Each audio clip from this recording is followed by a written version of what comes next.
Hello दोस्तों, automation fever channel के एक नए वीडियो एपिसोड में हम आपका स्वागत करते हैं।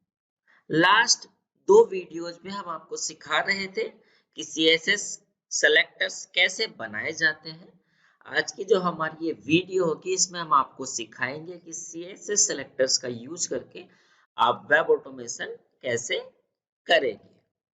अगर आप डायरेक्ट इस वीडियो पे आए हैं तो हमारी पिछली दो वीडियो जरूर देख लीजिएगा जिसमें हमने आपको सीएसएस सेलेक्टर्स बनाना सिखाया है।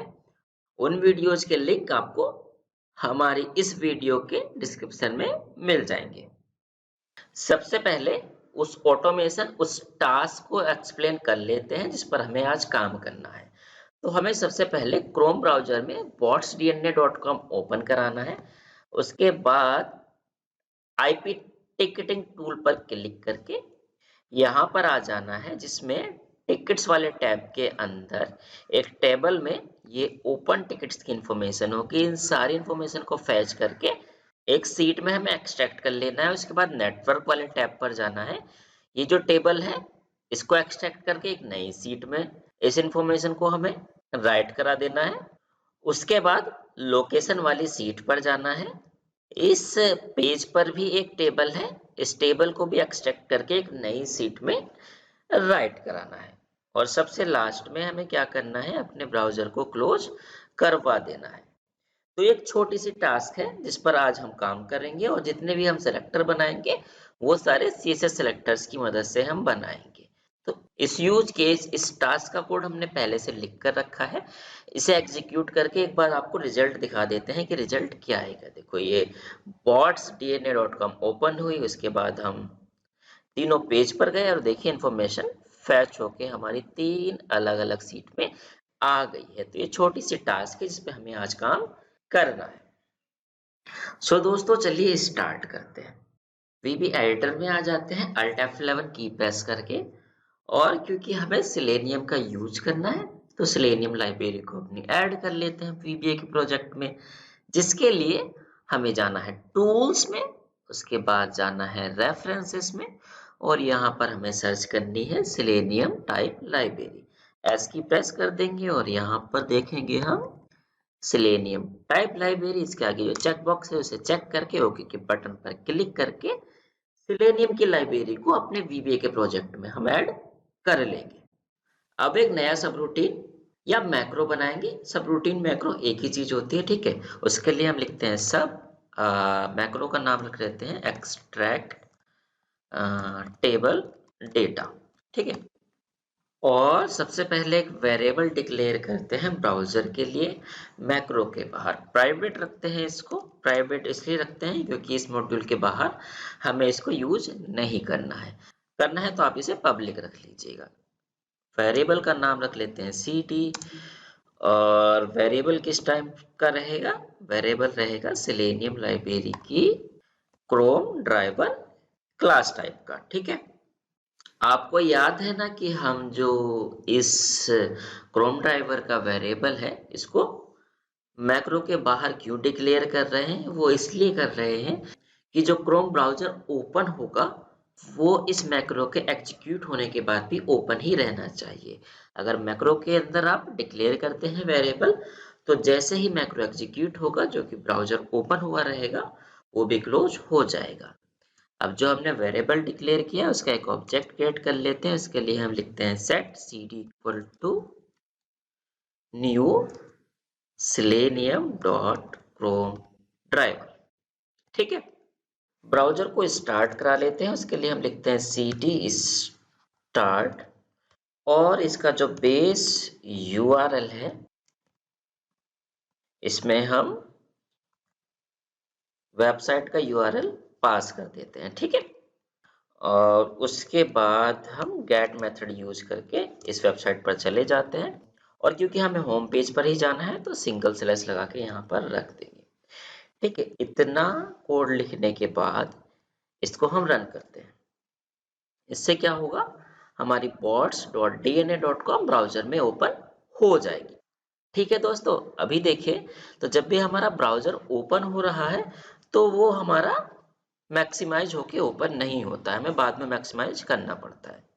तो या तो हम ओपन करने के बाद मैक्सिमाइज कर ले या मैक्सिमाइज करके ही इसे ओपन करते हैं। ब्राउज़र को ओपन करने के बाद उसकी विंडो को मैक्सिमाइज करने का कोड तो हम पिछली वीडियोज़ में लिखते ही आ रहे हैं। इस वीडियो में हम क्या करते हैं कि मैक्सिमाइज करके ही ब्राउज़र की विंडो को ओपन कराते हैं। उसके लिए जहाँ पे स्टार्ट करने का हमने कोड लिखा है उससे पहले हम लिखते हैं cd.add argument और आर्ग्यूमेंट में हम देते हैं स्टार्ट मैक्सिमाइज्ड। ठीक है, सेव करके इस बार अगर आप मैक्रो को रन करें तो आप देखोगे जो ब्राउजर ओपन हुआ है इस बार उसकी विंडो मैक्सिमाइज्ड होके ही ओपन हुई है। ब्राउजर में botsdna.com ओपन करने के बाद हमको क्या करना था, आईपी टिकटिंग टूल वाले बटन पर इस पर क्लिक कराना था। तो आज हम जो भी ऑटोमेशन करेंगे इसमें सिर्फ CSS सेलेक्टर ही हम बनाएंगे, CSS सेलेक्टर की मदद से ही करेंगे। तो आज सिर्फ हम CSS सेलेक्टर को ही एक्सप्लोर करने वाले हैं। तो चलिए कंट्रोल शिफ्ट आई की प्रेस करके हम ओपन कर लेते हैं डेवलपर टूल को और आईपी टिकटिंग वाले इस लिंक को हम हाईलाइट करा देते हैं। तो ये जो हमारा आईपी टिकटिंग टूल वाला बटन है, लिंक है, ये एंकर मतलब कि ए टैग को यूज करके बनाया गया है और इसमें सिर्फ एक सिंगल ही एट्रीब्यूट है और इसका जो पापा मतलब कि इसका जो पेरेंट है टीटी, उसका भी कोई एट्रीब्यूट नहीं है जो कि हम यूज कर सके। तो इसका CSS सेलेक्टर हम कैसे बनाते हैं वो आपको सिखाते हैं। कंट्रोल F की प्रेस करके हम ओपन कर लेते हैं फाइंड पाई वाले अपने टूल को। तो हम टीडी से स्टार्ट करते हैं। अगर हम देखें टीडी हमारे तो 102 ऐसे एलिमेंट है जो टीडी का यूज करके बनाए गए हैं और टीडी के जो चाइल्ड है ए, अगर ऐसे सर्च करें तो 21 है। और हमने देखा था कि एंकर टैग का एक एट्रीब्यूट था href, तो एट्रीब्यूट को सर्च कर लेते हैं href, ठीक है। तो अगर देखें तो ऐसे भी 21 एलिमेंट है जिनका पापा टीडी है एंकर टैग का और href उनका एट्रीब्यूट है। तो हम क्या करके आईपी टिकटिंग टूल वाले इस लिंक का CSS सेलेक्टर बनाएंगे वो हमको देखना है अब। तो अगर हम देखें एंकर टैग में हमारा एक एट्रीब्यूट है href जिसकी एक वैल्यू है। अब पूरा लिंक तो हम यहाँ पर देंगे नहीं, तो हम एक काम कर सकते हैं, इसमें लास्ट पार्ट आप देखो आईपी टिकटिंग टूल ये लिखा हुआ है, तो किसी तरीके से सिर्फ इतने पार्ट को हम आइडेंटिफाई करा सके कि ऐसा लिंक हमें CSS सेलेक्टर फाइंड करके दे जहां पर आईपी टिकटिंग टूल उसके लिंक में आ रहा हो। तो कंटेंट्स वाला अगर क्राइटेरिया हमें कराना हो तो वो हम करा सकते हैं। अगर नॉर्मल पूरी स्ट्रिंग हमें मैच करानी होती थी तो हम इक्वल टू लगा देते थे। अगर कंटेंट्स वाले क्राइटेरिया से मैच कराना है तो हम स्टार इक्वल टू लिख के उसकी वैल्यू दे देते हैं। जैसे इसकी लास्ट में है IP TICKTIG IP ticketing tool. आप देखो हमने href में कंटेंट्स वाला क्राइटेरिया लगा दिया है कि जहां पर आईपी टिकटिंग टूल हो वो हमें CSS सेलेक्टर ढूंढ के दे, तो उसने दे दिया है। उसमें 1 ऑफ 1 ही है, ऐसा सिर्फ एक ही एलिमेंट है जिसमें आईपी टिकटिंग टूल टेक्स्ट उसके href एट्रीब्यूट में है, उसने ढूंढ के दे दिया है। तो इस CSS सेलेक्टर को हम कॉपी करते हैं, आते हैं अपने VB एडिटर में और यहाँ पर हम लिखते हैं cd dot find element by CSS। अगर हमें CSS सेलेक्टर का यूज करके कोई एलिमेंट फाइंड करना होता है तो वहां पर हम देते हैं find element by CSS method को और डबल कोट के अंदर जो भी हमने CSS सेलेक्टर बनाया है वो दे देंगे और इस एलिमेंट पर हमें क्या करवाना है, क्लिक। तो फिर हम लिख देंगे क्लिक मेथड, उसके बाद F5 प्रेस करके इस मैक्रो को रन करते हैं। देखो ब्राउजर में botsdna.com ओपन होगी, उसके बाद हमारा जो कोड है वो आईपी टिकटिंग टूल वाले बटन पर क्लिक करेगा जिससे कि ये टिकट्स वाला पेज ओपन हो गया है। ऑलराइट दोस्तों, यहाँ तक सब क्लियर है ना। ये बड़ी वीडियो होने वाली है तो अगर कोई भी आपको डाउट कहीं पर भी आता है तो कमेंट बॉक्स में आप तभी हमसे पूछ लीजिएगा। हम वैसे कोशिश कर रहे हैं कि बहुत ही आसान भाषा में, बहुत ही आसान तरीके से आपको वेब ऑटोमेशन सिखाएं। फिर भी कहीं पर कोई डाउट आता है तो आप हमसे तुरंत पूछिएगा। अब जब वेब ऑटोमेशन हम कर रहे होते हैं, कहीं-कहीं कई बार ऐसा हो जाता है कि किसी एलिमेंट के लिए हम सेलेक्टर बना ही नहीं पाते। उनके एट्रिब्यूट इतने डायनामिक होते हैं कि उसके सेलेक्टर बन ही नहीं पाते हैं। तब एक और तरीका है जो हम आपको बता देते हैं। वैसे तो हम इस वीडियो में सीएसएस सेलेक्टर पर ही फोकस करने वाले थे, पर ये मुझे याद आया तो मैं आपसे शेयर कर देता हूँ, आपको इसकी ज़रूरत पड़ सकती है कहीं-कहीं। तो आप अगर इस वेब पेज का लिंक देखो, तो इसमें botsdna.com के बाद आईपी टिकटिंग टूल ये एक पार्ट है जिस पेज पर ये आ रहा है। तो अगर सीएसएस सेलेक्टर नहीं बनता तो हम क्या करते हैं, ये जो हमारा यूआरएल का पार्ट है इसको कॉपी कर लेते हैं और हमने जब ब्राउज़र को ओपन किया है तो उसमें होम पेज का यूआरएल दे दिया है, मतलब बेस यूआरएल दे दिया है।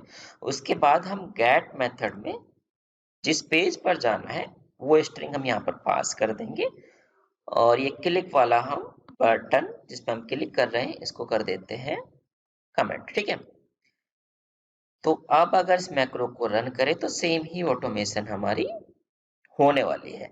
सेम ही पेज पर हम आ गए हैं। तो कभी कभी अगर सीएसएस सेलेक्टर नहीं बनता है तो हम ये तरीका भी बहुत बार यूज करते हैं। ठीक है, अभी हम सीएसएस सेलेक्टर पर ही फोकस कर रहे हैं, तो इस लाइन को हम कमेंट करके cd.get में एक सिंगल स्लैश ही पास कर देते हैं और अपना क्लिक वाला जो हमारा कोड है इसको हम इनेबल कर देते हैं। अब जब हम आईपी टिकटिंग टूल वाले पेज पर आ गए हैं तो उसके बाद हमें क्या करना है, उसके बाद जो हमारी ये टेबल है, अगर मैं इसे हाईलाइट करूं तो आप देखो ये एक टेबल है। इस टेबल को एक्सट्रैक्ट हमें करना है। तो इस टेबल का भी कोई एट्रीब्यूट हमारा नहीं है, पर अगर हम यहाँ टेबल लिखे तो देखते हैं कितनी टेबल है। तो सिंगल ही टेबल है तो इसको हम यूज कर सकते हैं। तो इसको कॉपी कर लेते हैं, वीबी एडिटर में आ जाते हैं और हमें क्या करना है, फाइंड करानी है टेबल। तो इसके लिए लिखते हैं cd find element by css और यहाँ पर हम पास कर देंगे टेबल। इसको फाइंड करानी है और फाइंड कराने के बाद इसको हमें एक्सेल में लिखवाना है। तो इसके लिए हमें एज टेबल करके एक इसका मेथड मिलेगा और इसका एक और मेथड मिलेगा टू एक्सेल, जिसमें हम टारगेट पास कर देते हैं जहां पर हमको लिखवाना है एक्सेल में। तो जो हमारी ये वर्कबुक है जिसमें हम काम कर रहे हैं, उसी की पहली जो हमारी सीट है उसकी A1 रेंज पर हम राइट करा देते हैं। ठीक है, सेव करके इतने कोड को हम रन करें उससे पहले आपको दिखा देते हैं जो हमारी सीट है अभी इसमें कुछ भी डेटा नहीं है। ठीक है, अब हम इस कोड को रन करते हैं। ब्राउजर ओपन हुआ हमारा, उसके बाद हमारा कोड क्लिक करेगा आईपी टिकटिंग टूल वाले बटन पे, लिंक पे, और ये टेबल लोड हुई। इसके बाद हम अपनी एक्सेल में आए तो आप देखोगे पूरी टेबल हमारी फैच होकर आ गई है सीट में। अमेजिंग है ना। इसके बाद हमें क्या करना है, सीट का नाम चेंज कर देते हैं और अगर जो हमारी सीट है इसमें अगर ग्रिड लाइन्स है तो उनको डिसेबल कर देते हैं। और ये जो डेटा है हमारा B1 से है तो हम इसको कॉलम्स को ऑटो फिट करके इस पे बॉर्डर भी अप्लाई कर देते हैं। ये काम हम कर लेते हैं। तो हम जो है हमारी जो वर्कबुक है, इस वर्कबुक इसकी पहली जो सीट है इसका सबसे पहले हम नेम चेंज कर देते हैं। नेम हम रख लेते हैं टिकट्स करके रख लेते हैं। ठीक है, उसके बाद इसी सीट की जो रेंज है हमारी B1 से लगा के करंट रीजन तक उस पर बॉर्डर्स हमें अप्लाई करना है, तो उसके लिए borders dot value equal to 1 दे देते हैं और कॉलम का भी ऑटो फिट करा देते हैं। तो इसके लिए हम यहाँ पर लिख देते हैं कॉलम्स डॉट ऑटो फिट। ठीक है, सेव करें।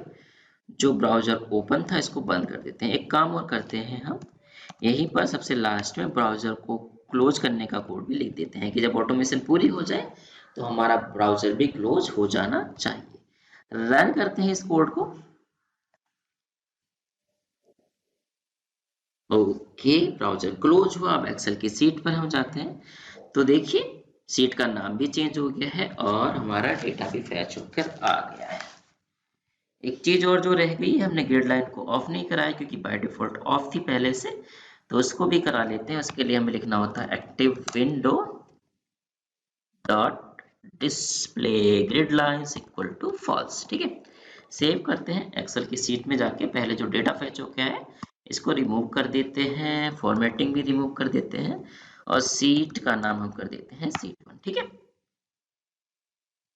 एक टेबल का डेटा तो हमने फैच करा लिया। उसके बाद हमें क्या करना है, उसके बाद हमें जाना है नेटवर्क वाले पेज पर। तो इसके एलिमेंट को हाईलाइट कराते हैं। तो इसका भी एक सिंगल ही एट्रीब्यूट हमें मिल रहा है, ये डिव के अंदर है। तो हम देते हैं डिव के अंदर जहां पर a है और इसका भी href एट्रीब्यूट है और इसके href एट्रीब्यूट में क्या है, IP नेटवर्क डॉट HTML उसकी वैल्यू है। तो ये हम ले लेते हैं, इसको कॉपी करके आ जाते हैं VB एडिटर पे और क्लिक कराना है इस लिंक पे। तो उसके लिए हम फाइंड एलिमेंट बाय CSS लिखकर जो हमने CSS सिलेक्टर बनाया है वो पास करके यहाँ पर क्लिक कर देंगे। जब इस पर क्लिक हो जाएगा इस लिंक पर तो एक टेबल लोड होगी। अब इस टेबल के लिए भी CSS सिलेक्टर हम बना लेते हैं। ये टेबल है, उसकी एक आईडी है, तो हम क्या करते हैं, टेबल इसकी आईडी है COURTS।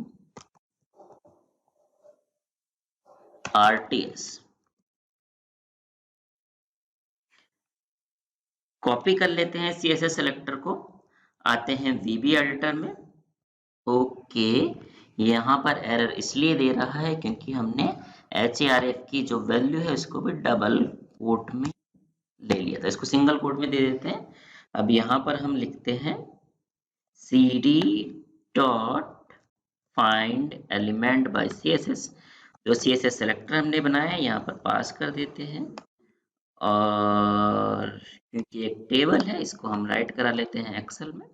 अब एक्सेल में कहाँ राइट कराना है, एक नई सीट में। तो एक नई सीट हमें ऐड करनी होगी, उसके लिए हम लिख लेते हैं this workbook dot worksheets okay dot add और वर्कशीट को ऐड कराते हैं लास्ट में। तो उसके लिए हम देंगे आफ्टर में दिस वर्कबुक, मतलब इस वर्कबुक की जो वर्कशीट्स है उसकी जो सबसे लास्ट वाली वर्कशीट है वो हमें काउंट से मिल जाएगी। लास्ट में हमने एक सीट ऐड करा ली है। उसके बाद हम क्या करते हैं, उसका नेम भी चेंज करा देते हैं। तो जो भी हम एक सीट ऐड कराते हैं वो एक्टिव होती है, तो दे देते हैं active sheet dot name. Name हम दे देते हैं इसका नेम दे देते हैं, क्या है ये है हमारी नेटवर्क वाली टेबल। तो यहाँ पर हम दे देते हैं नेटवर्क और जो सीट हमारी ऐड होगी उसकी गाइडलाइन भी हम ऑफ कराना चाहते हैं। तो उसके लिए हम लिख लेते हैं active window dot display grid lines equal to false. अब जो हमने सीट ऐड की है जो कि है हमारी एक्टिव सीट, इसकी जो रेंज हमारी होगी A1, इस पर हम डेटा को राइट करा लेते हैं और जब डेटा हमारा राइट हो जाएगा तो हम ऑटो फिट भी करा लेते हैं उसको। तो active sheet dot range A1 dot current region dot columns dot autofit column को करा लेते हैं और जो हमारी रेंज है उस पर बॉर्डर्स भी हम अप्लाई कर देते हैं। इसके लिए हमें देना होता है borders dot value equal to 1। सही लग रहा है, सेव करते हैं और पहले इतने कोड को हम रन करके देख लेते हैं, देखते हैं क्या होता है। हमने रन किया, वेट करते हैं ऑटोमेशन को कंप्लीट होने तक। ओके, ब्राउजर बंद हो गया, एक्सेल पर जाके देखते हैं तो देखिए परफेक्टली काम कर रहा है। हमारा टिकट्स वाली सीट में टिकट की इंफॉर्मेशन आ गई और नेटवर्क वाले सीट में नेटवर्क वाली। तो अभी के लिए नेटवर्क वाली सीट को हम कर देते हैं डिलीट और टिकट्स वाली सीट से डेटा रिमूव करके इसका नेम भी हम सीट1 कर देते हैं। यहाँ तक हमारा कोड परफेक्टली काम कर रहा है। तो जब भी आप ऑटोमेशन करो, जैसे हम पीस में कोड बनाने के बाद टेस्ट करते हैं, वैसे ही आप कीजिएगा। एक बार पूरा कोड लिखने के बाद आप अगर उसको मतलब एक साथ रन करेंगे और फिर एरर आती है तो आपको आइडेंटिफाई करने में एरर कहाँ पे आ रही है काफी देर लगेगी। तो छोटा छोटा कोड लिखिए, उसे टेस्ट करिए, फिर आगे लिखिए। यही एक अच्छा तरीका होता है जब भी आप किसी बड़े कोड पर काम करते हैं। जब तक आप को बहुत अच्छे से कोडिंग ना आ जाए, बहुत अच्छे से आ जाए तो फिर आप एक साथ काफी सारा कोड भी लिख के एक साथ टेस्ट कर सकते हैं।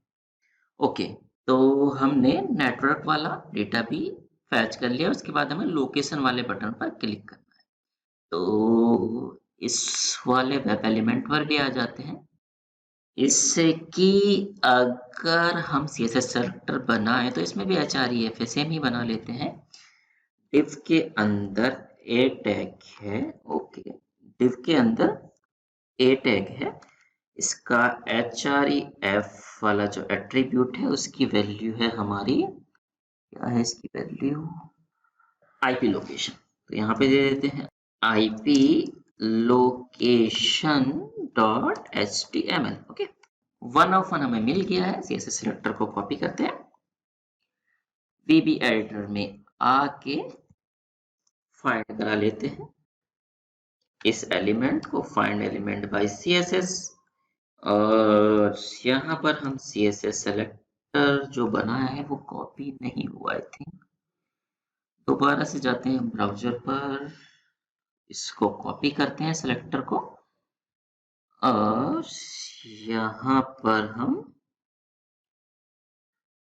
अपने सेलेक्टर को कर देते हैं पेस्ट। उसके बाद इस लिंक पर हमें क्या करवाना है, क्लिक।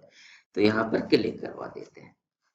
क्लिक करवाने के बाद हम आ जाएंगे इस पेज पर और इस पेज पर जो हमारी टेबल आएगी इसको फेच करके एक नई सीट में ऐड करना है। तो पहले एक नई सीट हम ऐड कर लेते हैं। नई सीट ऐड करने का कोड हमने लिखा ही था यहीं पर, तो ऊपर से ही कॉपी करके ले आते हैं, यहाँ पर पेस्ट कर लेते हैं। सिर्फ नेम हमें चेंज करना है, सीट का नेम के लिए हम क्या रखते हैं, लोकेशन। तो यहाँ पर सीट का नेम दे देते हैं लोकेशन। उसके बाद हम क्या करते हैं, लोकेशन के अंदर जो टेबल है उसके लिए CSS सेलेक्टर बनाते हैं। तो अगर हम देखें सेम ही टेबल है और सेम ही उसकी ID है। तो यहाँ पर हम टेबल और इसकी ID क्या है, COURTS। ओके, CSS सेलेक्टर बन गया, इसको कॉपी कर लेते हैं। VB एडिटर में आ जाते हैं और यहाँ पर टेबल को फाइंड करने के लिए हम लिखते हैं cd.find element by CSS। Table का CSS सेलेक्टर यहाँ पर दे देते हैं। फाइंड कर लिया है टेबल को, तो उसके बाद हम लिखेंगे .htable डॉट राइट कहाँ पे कराना है, टू एक्सेल। और टू एक्सेल में कहाँ पे राइट कराना है, जो हमारी नई सीट ऐड हुई है जो कि एक्टिव सीट होगी उसकी रेंज A1 पर। और राइट कराने के बाद क्योंकि हमें ऑटो फिट भी कराना है कॉलम को और बॉर्डर भी अप्लाई करना है, तो नीचे हम ऊपर से कॉपी करके वो भी यहाँ पर दे देते हैं। सेव करें, एक्सेल की सीट में आके एक इसके लिए बटन भी हम ऐड कर लेते हैं। इसके लिए इंसर्ट में जाएंगे और शेप्स से हम एक बटन ले लेते हैं। इसकी वैल्यू हम दे देते हैं, फॉन्ट साइज 32 बहुत रहेगा, फॉन्ट टाइप आबादी, और वैल्यू दे देते हैं फैच टेबल डेटा करके दे देते हैं, फैच टेबल डेटा।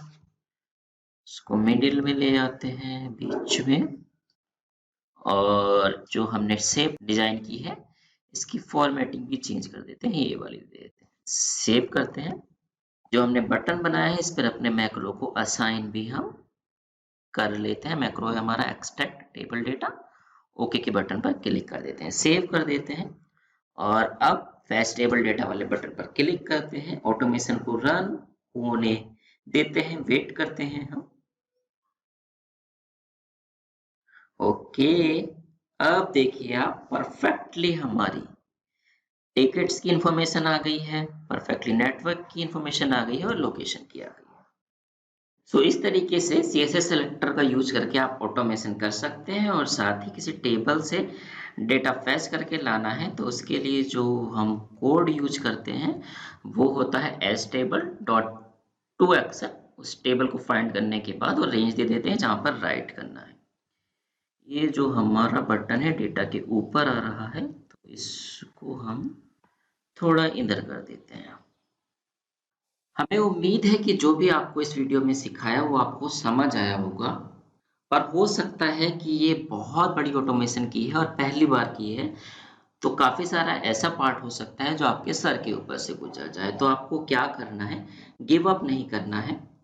जो भी हमने ऑटोमेशन की है, जो कोड लिखा है, उसको हम कमेंट सेक्शन में आपको प्रोवाइड करेंगे। तो आप कोड डाउनलोड कीजिए। अगर खुद से राइट करने में प्रॉब्लम आ रही है तो उस कोड को देखिए 2-3 बार, उसके बाद खुद से कोड लिखिए और उसको रन कीजिए। साथ ही आपकी प्रैक्टिस के लिए एक होम टास्क हम आपको देते हैं। आपको क्या करना है, ब्राउजर में botsdna.com लोड करानी है। उसके बाद इंडस्ट्रियल प्लांट्स वाला जो ये लिंक है इस पर क्लिक कराना है, और ये जो टेबल आए इसको आपको फैच करके एक्सेल की सीट में राइट कराना है। और जो भी आप कोड बनाए वो हमारे साथ कमेंट्स एरिया में शेयर कीजिएगा। अगर कोड्स नहीं बना पाते तो भी हमको बताइएगा, ठीक है। तो दोस्तों आज के लिए इतना ही। उम्मीद है कि आपको ये वीडियो अच्छी लगी हो, पसंद आई हो। अगर पसंद आई तो इस वीडियो को लाइक कीजिए, साथ ही हमारे चैनल को सब्सक्राइब कर दीजिए। जल्द ही एक नए वीडियो लेक्चर में आपसे मुलाकात होगी। बाय।